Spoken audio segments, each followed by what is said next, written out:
Hey guys, it's God Bars here, the self-proclaimed hip-hop historian, and this is the 103rd episode of my series where I grab a vinyl from my collection, talk about why I love it, what influence it had, and what its place is in the grand scheme of hip-hop. While Black Sheep was a duo whose name fittingly described their relationship within the Native Tongues collective, they kind of went a similar route to Brand Nubian, where they both had ties with the same movement, but still made a name for themselves as their own acts with separate sounds. Understandably, neither of those legendary groups were able to recreate the unprecedented level of success that acts like De La Soul, A Tribe Called Quest, or Queen Latifah did. Even with Jungle Brothers, while their time in the limelight came a little earlier than those other acts, they were still treated to a decent amount of commercial success.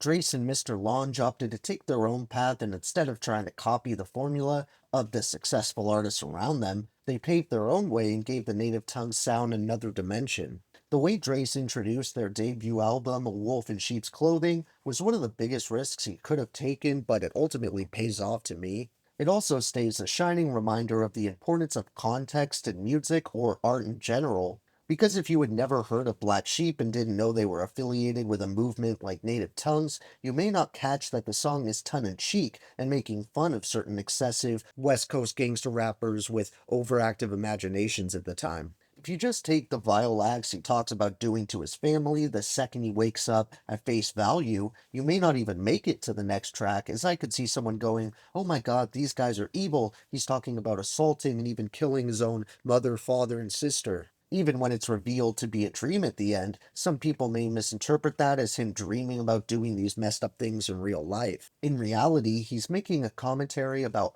how a lot of these over-the-top murderous gangster rap bars are dreamt up or at the very least exaggerated. Anyone who actually listens to the whole 70-minute debut probably could piece together that the opener is a parody, as nothing remotely resembling that subject matter is touched on throughout the rest of the album. It doesn't change the fact Drace has a killer flow, and Mr. Longe pulled together one of his grimiest beats to help grab your attention right from the first second. It's a genius way of keeping you invested in whatever is going to transpire next, and the rest of the LP continues that trend by leaving you on the edge of your seat wanting more.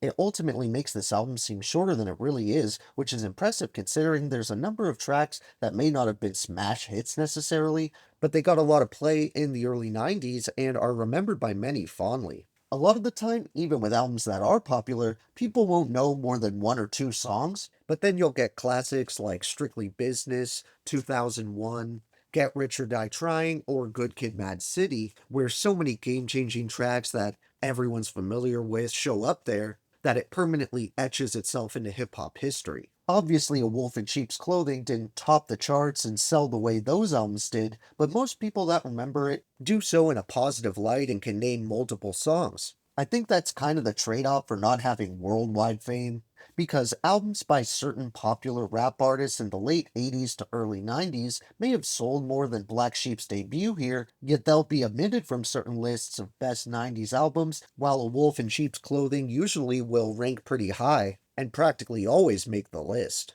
It's honestly a case of an act being a bit too ahead of their time, as Mr. Longe was an extremely proficient producer with a great ear for samples, and Drace was definitely one of the most technically advanced MCs in 91. I think in a weird way, the main element that separated these two from the rest of the native tongues was the same thing that benefited this album artistically.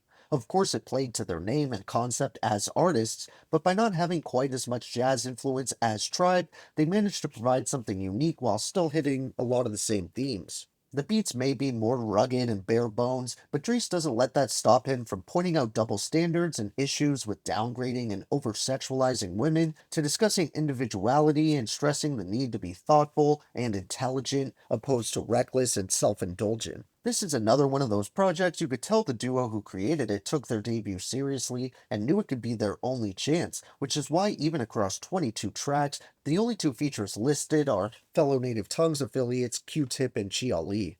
To be fair, I definitely think there's a bit more than that, but those are the only two I could find listed online. For honorable mentions on this one, I'd have to go with You Mean I'm Not, Have You Any Pole, Strobe Light Honey, Similac Child, Try Counting Sheep, Flavor of the Month, Give Me the Finger, Black with No Vision, and Past the 40.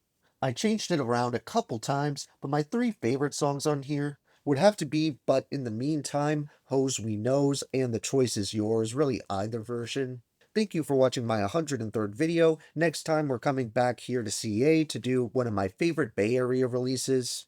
So tune in for that one, and if you enjoyed, be sure to like, subscribe, and let me know what your favorite songs are of Black Sheep's stellar debut here. Don't forget to have a great day, and I'll see you next time, okay? Alright.